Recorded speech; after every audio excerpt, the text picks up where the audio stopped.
What's going on, everybody? This is Aaron Atwell, your host, here with my co-host Chaz Reed. What's happening, man? Aaron Linwood Atwell. I don't like that name. I think Linwood is a good name for you, man. It's nice and fitting. Linwood. Yeah. I don't know. I'm not a big Linwood fan. Linwood. Mr. Linwood. I mean, I'll go with it. I could be Linwood. Would people call me Lenny? That's pretty cool, too. No, I don't like Lenny because it's from Of Mice and Men. That's the guy that keeps squishing all the little animals because they're furry. Okay. Well, I'll get back to the drawing board on your fake nickname, your fake All middle name. What's going on, dog? Everything's good over here, man. Besides my sinuses. Yeah, mine too. Again, it's like 3 podcasts in a row where my sinuses have been acting up. They were good. You know, we shot together this weekend. They were fine. No problems. And then Monday, I'm outside kicking the ball around with my son out back. Sure enough, it rained yesterday. And then that was all she wrote. And now I sound like this again. Hey, sound good on that mic, though, man. I like the mic. I'm a fan of how it looks and sounds. I like it. I like the mic, man. So what do you think? We shot together this weekend. Anything you got to say about that wedding, Chaz? There was a couple of unusual things.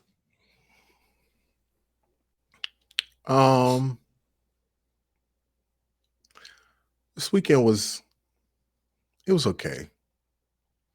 I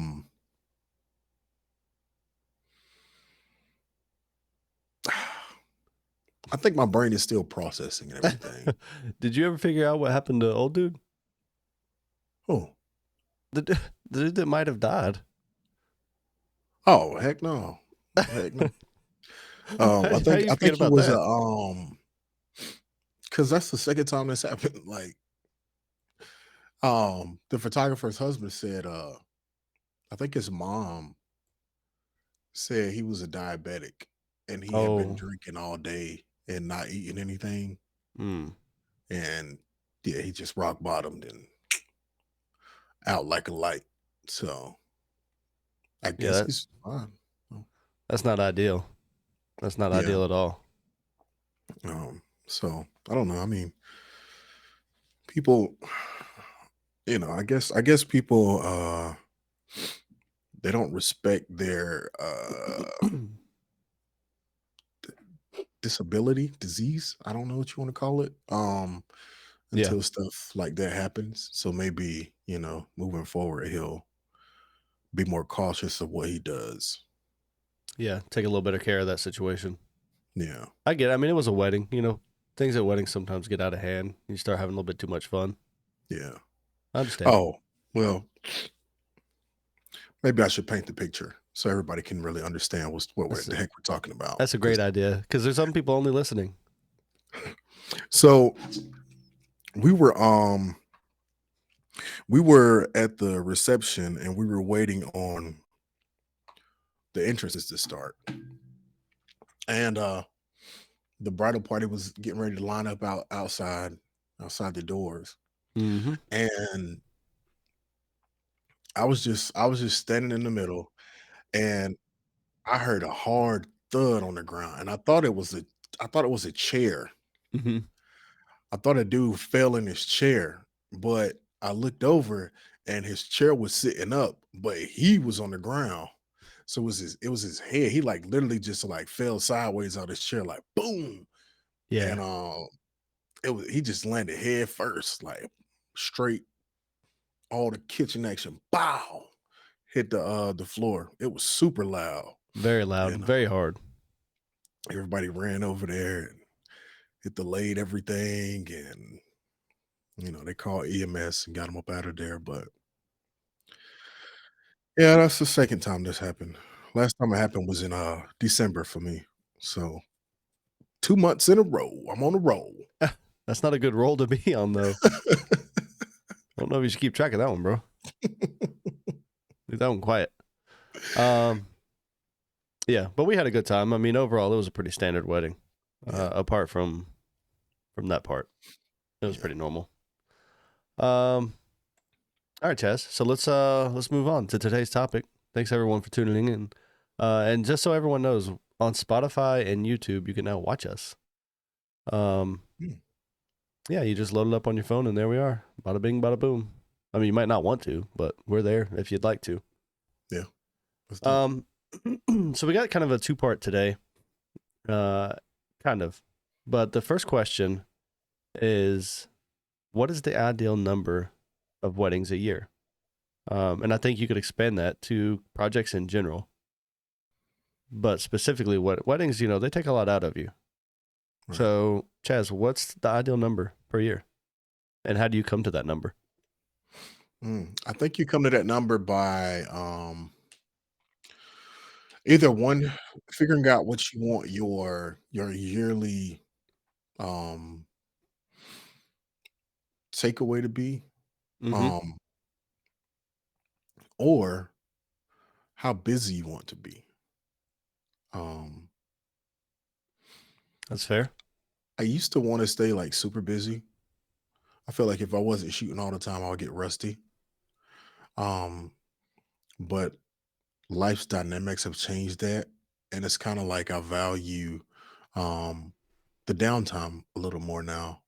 Right. So, you know, I'm so used to doing 50 and 60 weddings a year that now I'm kind of like, man, what it's like 30, feel Mm-hmm. like. Um it's still a good, amount, but Yeah, still a good clip. it'll give me more weeks off, more downtime, more time to go outside and, Live your enjoy life. life. Yeah. Yeah. So what about you? For me, it depends. And I have that answer for like everything in life. And I know it's annoying for some people, but it really depends. And it depends on what you want. And like Chess said, how busy you want to be. And also how much money do you need? Excuse me. For me personally, I think like 2 or 3 a month is fine. Two projects a month. And, but that also depends like how much are you charging per project? Can you make it on two a month? Um, 3 a month I can do. When you start getting into every weekend or multiple weeks throughout the month, it's not as good for me. I had a season where I wanted to chase and make as much money as possible, um, and it wasn't worth it to me personally. I would rather, have that time to see my kids and, go to their games or their dance recitals, throw the ball out back, play board games. We like to play a lot of board games. Mhm. And make those memories and have those experiences. But on the other side of that token is you do have to make enough money um, to have those experiences and be able to afford the stuff. So 2 to 3 months is good for me. That's 24 to 36 a year, and I think that's right in about the same range, maybe a little bit less than Chaz. Um, but Chaz, he spent a lot of years up there in them 50s and 60s. I had 1 year in 50s and it almost killed me for the weddings. It was it was rough. It's Um it's definitely rough. I don't know how I did it. I don't either. You know, and I was working full time doing it too. You really were. You were working a job and every single weekend, multiple days per weekend. It was just kind of like I think with the job, it's like, okay, show up or you're gonna get fired. Right. So there's that obligation. Yep. And with the weddings, it's like, okay, I'm not looking at my calendar. I look at my calendar to see if I'm available. Am I available? Yes, I am. Okay, I can do Mhm. it. So now I have that contractual obligation. And it's like, it don't matter how tired you are, you're obligated. Somebody's depending on you. Don't let them down. Go. You just So did that's it. it. Just got after it. That's it. That's it, man. Um I think this could also change though based on what you offer. There for a long time I was offering just a highlight package. Mhm. Um and so if it's just a highlight package, like I could do more highlight packages than I can short film packages. Yeah. Um, or the same thing, on the commercial side. If it's social content, well, I could do more of that than I can like long form content. Hmm. Um, I think a lot of that depends on what you're offering and how long it takes you to turn it around. You always got to take into account. I think you say this, the sweat equity. Don't you say that? I've heard of sweat equity. I I thought don't that I was don't you say that it. says that. I forgot who said sweat equity, but I've heard it though. Somebody says it, but you have to manage it properly, or you'll get that burnout coming in. Um, excuse me, people. I got a frog in my throat here, which is nothing new.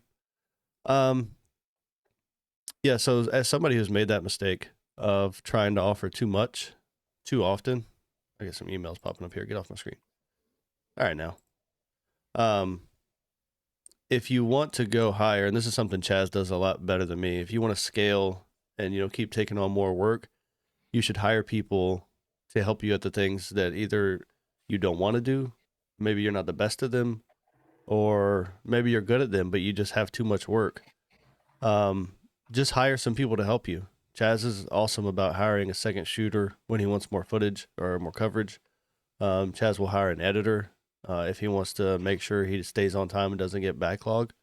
If you try to have a high volume and do it all by yourself like I did, it eventually catches up with you. Um, and by the time you realize that it has caught up with you, it's oftentimes too late, and you're gonna find either unhappy customers, burnout, maybe you lost some relationships, or the dreaded B word, backlog. Nobody wants the backlog, man. I was like, B word.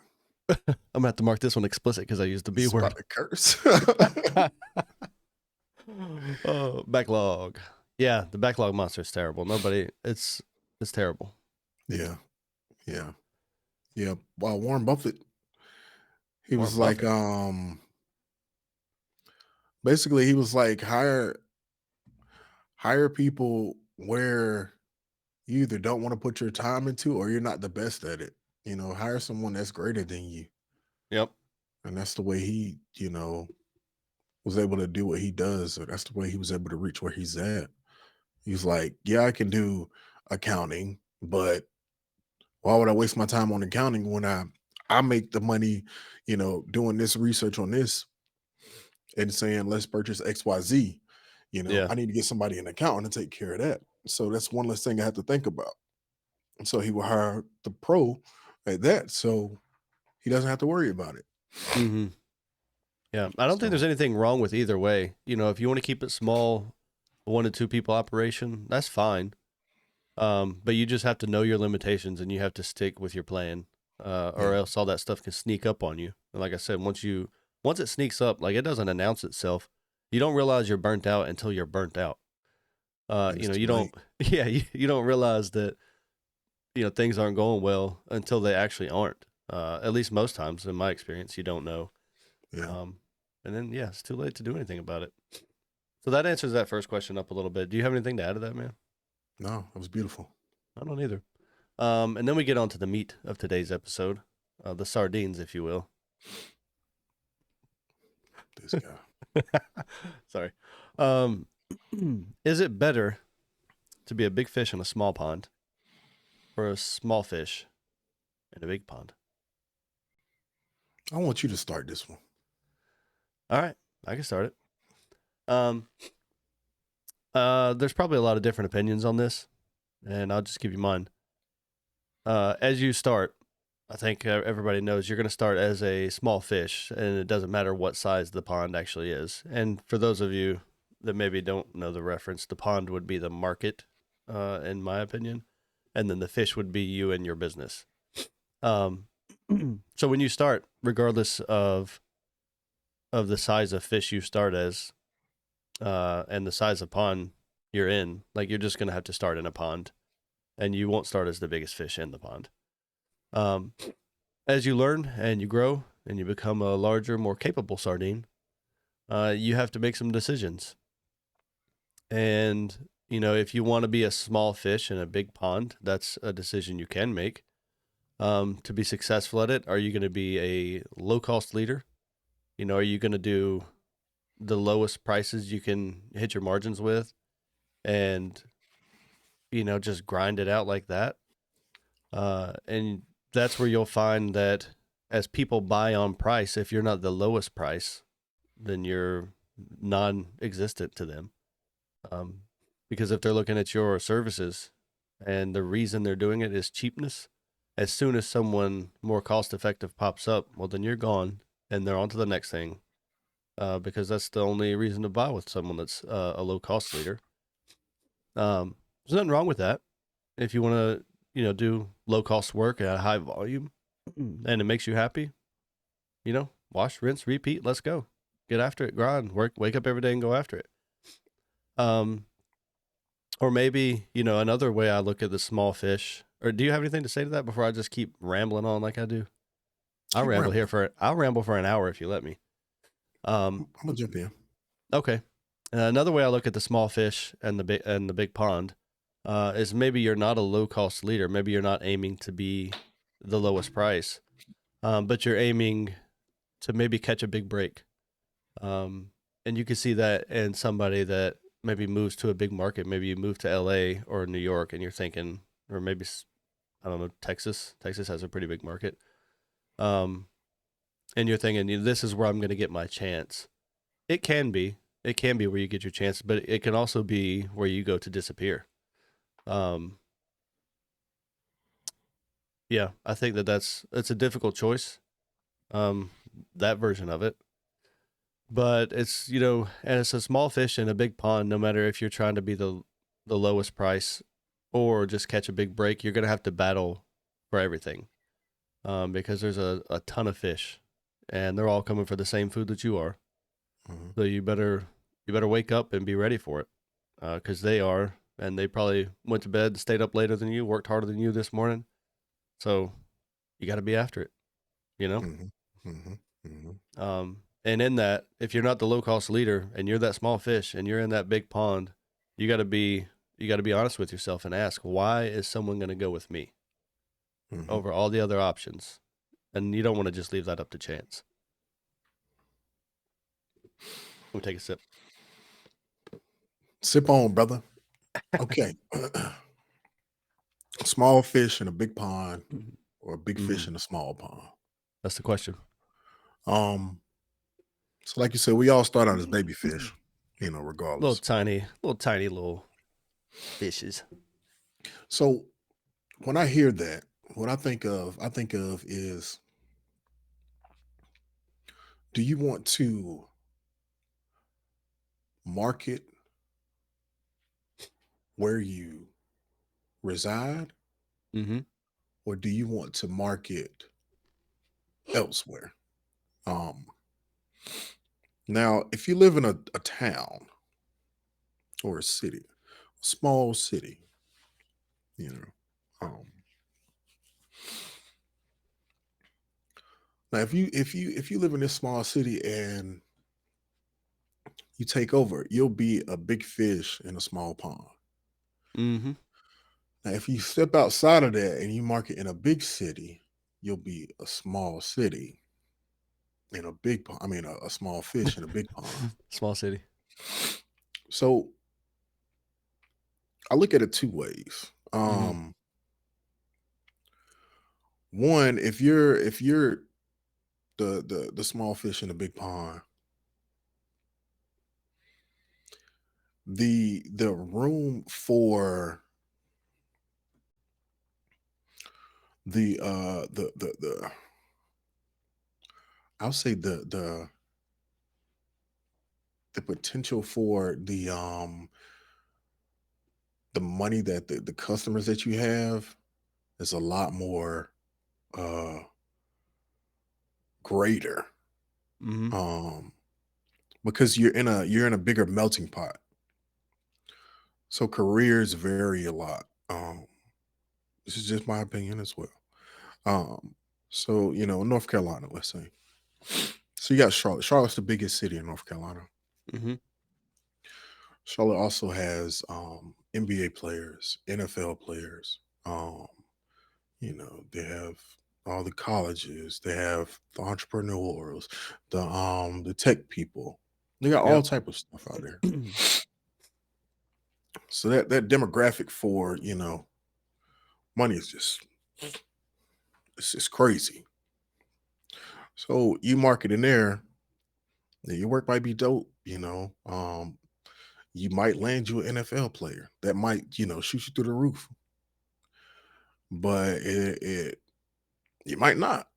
You know, Mm-hmm. um, it might take you a lot longer to get where you're trying to get to if being famous, I guess, is one of your goals, or if that's what you want to call it, or Yeah, big in the industry. yeah. Um, but then let's say Fayetteville. That's where I live. I live in Fayetteville. Mm-hmm. Fayetteville's an okay sized city. Um, Best thing we got going here is the base, Fort Bragg. I mean, that's probably where the most well paid people are at. Soldiers. Soldiers, people think soldiers make a lot of money. Soldiers don't make a lot of money. I did 10 years in. We don't make a lot of money. um it's you're better off on your own, besides the benefits and stuff. Right. But the thing with that is smaller payments but more frequency. Mm-hmm.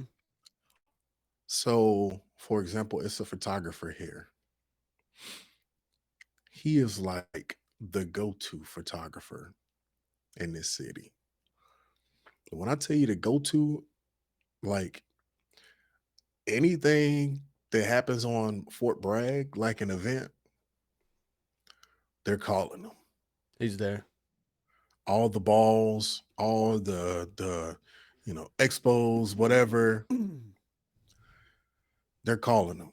So Right. by his face being out there, because he's the big fish in the small pond, Mm-hmm. he also gets to meet all the people there. They see him. Oh, let's hire him for our wedding. Blah blah blah. You know, he gains that reputation that, hey, he's the go-to guy. Like, he showed me his calendar. It's like no breathing room. Mm. Like it's crazy. You know what I'm saying? Yeah. I don't want that though. He's a big fish in a small pond. I mean, is that what you want? But then you can market to the bigger cities where you're landing less frequently, but Mm-hmm. you're still, achieving that particular goal that you want to get to, the money goal rather. Um, it's really up to you. It's really up to you. I personally, I haven't marketed in my city. Like, I did, but you also have to look at demographics. Like, people aren't going to pay in my city the amount of money I want. Mm-hmm. Every blue moon, I think in my city, I've done 3 weddings. Mm. 3 in my city. 3. Um, but you have to know, like, people aren't, if they're not gonna pay what you want, then you gotta go elsewhere where the money resides. That's true. Yeah.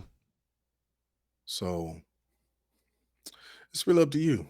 Do I hate driving, 2.5 hours sometimes? Yeah, I do. Going Yeah. there is no problem. Coming home, your boy be seeing ghosts sometimes on the side of the road. Oh my god, stupid. Do I get excited when somebody books me for something here? Heck yeah, because I can Yeah. leave my house and be there in 10 minutes. What time does this end? Oh, I'm gonna be home before the sun goes down. Mm-hmm. So it's really what you want to do. Like, do you feel like being on the road? Do you want to stay in hotel rooms, occasionally because you can't go home? Can you stay, away from home Mm-hmm. sometimes? You know, there's different factors. So Yeah. As the big fish in the small pond, you do get those relationships that you can count on, like that photographer you were talking about. And you can kind of be the major player in your own little market. Um, but like you said, once you get to be that big fish, the pond is only so big, and you can only get so big because the small pond it can't support an unlimited growth. Yeah. And you hit that top percent, like when your best customer can only pay X amount. Well, I mean, they're not going to be able to pay more than X amount. That's it. And some, like Chaz was saying, now there are, I don't want to give anybody excuses. If you live in a small market, don't wake up tomorrow and be like, have an excuse for laziness, because we don't support that. Yeah. There's going to be some big meals to be had no matter what market you're in. Yeah, it's money everywhere. Yeah, but the point is, the battle that you got to make for the money is, maybe there's an option in a bigger market to hit some bigger targets more frequently. But there's good and bad to both, I would say. You want to shoot with the slug, or you want to shoot with the buckshot? I knew you were going with that. Hey, I mean, if we're both trying to hunt for the rabbit, I mean, hey, you can shoot with the slug you want to. Better not miss. Oh, it's my cat. Cat? Yeah. It's walking around and meowing. Can you hear it? What cat? What do you mean? Little cat. The little gray cat. Aaron. Yeah. When did you get a cat? We got it for Christmas. We got a cat. I'll tell you that. No. Cat, come here. What's on that cat? This guy. I don't know how to call cats, man. It's not my cat. Kitty kitty. Meow. It's meowing at me. Hold on, I'm gonna see if I can get it. Pause. Everyone, if you're just listening, I'm trying to grab a cat. Get the cat, man. This dude got a cat. I know you had a dog and the rabbit. It wouldn't let me cook the rabbit. He gonna come. I thought it was Fluffy. I'm like, man, what the heck? You got a whole cat. Meow. Oh, man, that cat tripping. That cat is dangerous. You need to put that cat down, man. No, it's a sweet cat. But until he eat that rabbit. Well, that might be that might be a problem. Do Fluffy like the cat? He don't mess with the cat, man. He's terrified of the cat. That cat throws one little hiss up, Fluffy's gone. He's backed out of there. So the cat don't like Fluffy either? He don't mind it. All right. That's enough meowing. Yeah. You stuck. Stuck now. Dang, that's crazy. Yeah, so to get back on track, sorry, I'm texting Casey to get the cat because I didn't realize it was in here with me. Sorry, what in the world? Can you hear it meowing still? Yes. It's going crazy over here. Like meow, meow, meow, meow, meow, meow. That's going to be a fun segment of the podcast. Oh, man. Somebody's going to tune in and just like, oh, let me skip forward 30 seconds and we're going to go from talking about fish in a pond and it's just going to be cats. Oh, man. That's crazy. I thought I was tripping. My bad. I'm glad you could hear it because I didn't hear it. All right, the cat's gone. Sorry, folks. We are sorry. If you want to see the cat, tune in to the video feed and you'll see the little kitty. So we were talking about the big fish in the small pond. And once you get there, like Chaz was saying, do you want to hunt with buckshot or slug? Like you can hit targets both ways. You just got to decide which one you're going to do, and you're going to have to stick with it. And realize the strengths and also the limitations that you're going to face along the way. Yeah. And then what I would say is there's a third option. Excuse me. And I think the third option is the best option. And if you haven't, yeah. If you haven't read the book, it's called The Blue Ocean Strategy. Some people like it, some people don't.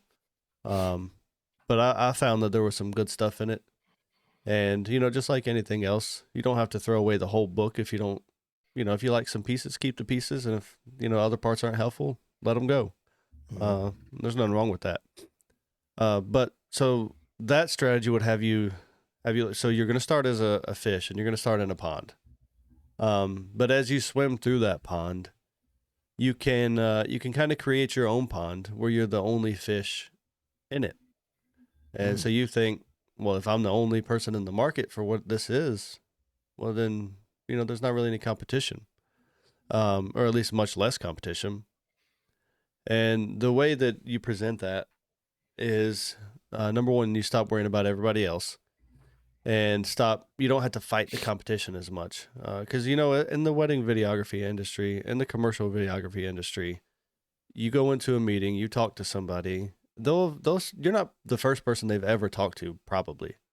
Sometimes you are, sometimes you're not. So you have to find ways to stop fighting the competition and instead start making what you do different. Chad, you're floating across the screen on me. And so the way you do that, the way you create your own pond and you find that success is you be innovative and creative. How can you, you can cut things according to the book that are unnecessary. So, for me, second shooters, my couples for weddings, they never want second shooters. And, I don't push it. I have it as an option, but if you don't want it, fine, cut it out. I don't care. And, on the commercial side, there's things you can have and cut as well. So you can cut what's unnecessary, and then you find a way to offer something that other people aren't. You find a way, with your product, with your offering, with your package, with your service, how can you differentiate yourself? Because as we all know, in this industry, everyone has cameras now. Your customers have cameras, and they might have better cameras than you. So there's got to be something that you're doing, either in your offering and the way you present it and the results that you're able to achieve or the process or the storytelling behind it. It has to be creative enough and different enough to where it's not the same thing. So, if I'm in the market for a commuter car, well, I'm not going to get a Lamborghini, right? That doesn't make sense because I'm shopping based on price and reliability. But if I want specifically a Lamborghini, well, then nothing else will do. And so, as a video person, if you're offering something and you're presenting it in that way and you're communicating in a way that people understand that, then you're the only thing that works for what the customer wants. Because sure, they could hire, XYZ Films over here, but that's not the same thing. They don't want just a video. They want what you do. And hopefully what you do is more than just turn on your camera and record a video. So yeah, you just got to be unique. You got to find out what makes Chaz Reed. And you develop that and you market that and you tell that story. And once you can tell it in a way that people will believe you and they see that product, and when they get it, they're like, oh, he was right. Well, then they tell their friends, and then they tell, the social media, and they put it here and there. And before you know it, you're a fish in a pond that no one else is swimming through. That was the nugget of the day. No, it wasn't. No, it wasn't, Chaz, because we still got the nugget. I didn't even play the nugget of the day music yet. I mean, you better learn how to rephrase that and make it shorter then, brother. Nah, that's not it, man. We got to do the nugget of the day. So that's the third option. And that's what I try to do with my commercial work. I haven't really done it with weddings as much. Yeah, but I found great success with it. And it's worked. It's worked well for me. Chaz, I like that. you know what time it is. You know what time it is? All right, I'm going to play this music. I'm going to play the music either way. Nah, it's not noon. Here we go. You ready? It's time for Chaz. It's time. Nugget of the day. It's the nugget of the day, man. The nugget of the day. It's the nugget of the day, man.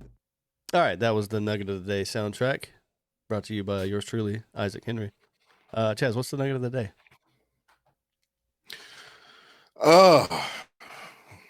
Nugget of the day. Man, I don't even know. Uh-oh. Nothing's really stuck out this week, man. You got something that stuck out this week? Um, I don't think I've had anything that really just stuck out this week, except maybe a little note on fear. Um, and I guess the idea behind it, or what I was thinking about anyway, is how much fear holds you back. And it's almost like a mix of fear and imposter syndrome, where, on one hand, you're half afraid to try something. And on the other hand, once you do, you feel like you're a fake. And I feel like fear holds people like us back. And I say people like us, like creative industry type people. Um, it holds us back so much because we're always afraid. If I really put my heart and soul into this thing that I'm making, people are going to judge me, and it's going to be scary, and it's not everyone's going to love it, and it's not going to feel great. And I was just thinking on that. That's the only thing that stucks. That's not even a word. Stuck out this week. Um, is just how much people like us are afraid of trying new things and to keep trying bigger things and growing. Um, and I think we just got to give ourselves permission to go out there and fail. And if you fail 7 times and you get up the 8th time, you win. I mean, sounds like money to me. You're the greatest co-host, Chaz. Yeah, nothing. This week hasn't been one of my greatest weeks so far. You're looking good on that camera. I will say that. It took long enough to get it set up. Shoot. Yeah, we're getting better though. It's getting better. Better be dang on Jack Blip. What is it? Jack Blickety Split fast next time now, because I ain't going to Best Buy no more. No, we got everything set up. It should be good. Yeah, the getting in late, Monday morning rather. Mm-hmm. That really just threw off everything, man. That Mm-hmm. small fish, big pond, man. Man, I got in about it was almost 2 o'clock in the morning, Yeah, it was a and late then one for you. I was up at 7 to get the day started, and that just threw my whole. You know what? I do got a nugget of the day. Here we go. I'm not going to drop the music again, but y'all know what time it is. Man, this nugget is very simple. Get an adequate amount of sleep. That's Yo, a big nugget there. it's like because the you can function, right? You can function, no problem. Mm-hmm. Sleep deprived, you can function. But your brain is like it's like poopy pants, man. Like to do anything creative when you're tired is just it's literally a waste of time. I'm not even gonna lie. It is. It's It's a nearly waste of time. impossible. Yeah, because you're gonna start. Yeah, you'll start it, and then Mm-hmm. what's gonna happen? You're gonna get sidetracked so easily. Like nothing is gonna go as it normally would if you would have got 7 to whatever hours of sleep, 7 or more hours of sleep. Right. So me, it's kind of like I already know if I get like 5 hours, I'm not doing anything work wise. Like I might answer a couple emails, but I might. You know what I'm saying? Just because Mm-hmm. it's just like it's just trash. Then even a Yeah. nap, It just the ends up being naps. wasted time. Yeah, it's just go ahead and go to sleep. Get you 7 hours of sleep so you can do something and be productive. That's my nugget of the day. It's a beautiful Shoot, nugget. Sleep tripping. is an important thing. What in the That's all I world? got, man. What's that You heard noise on it? your side? That was a truck. That was a little That sound, diesel truck. that sound like a diesel truck He tripping now. I whistling. need I need to check his exhaust emission. Oh man, there go True Green. Hey,